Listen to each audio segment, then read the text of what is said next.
Салам достор, биз сиздерге дагы бир кызыктуу маалымат менен бөлүшөбүз. Нокаттын Чечме Сай деген айылында жүрөбүз.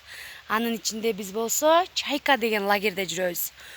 Бул мурда ошо облустук, Ош шаарындагы облустук деңгээлде адамдарды тейлеген укмуш бир эс алуучу жай болгон экен.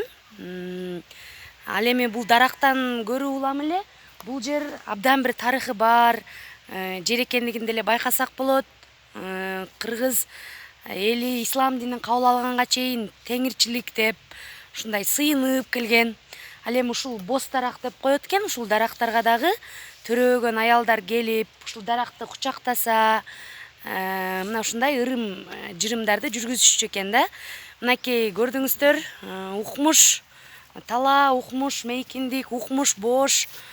Демек, Кыргызстанда мындай жерлер деле абдан көп болуш керек.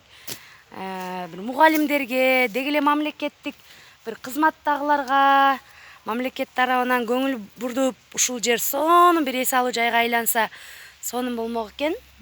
Абдан сонун, абасы таза, бир аз ылдый бассак шаркырап аккан суулары бар. Укмуш жер экен. Мынакей көрүңүздөр. Бак дарактары толтура, куду жасалмадай, жасап койгондой бир табигый кооздукту көрүп турам. Укмуш.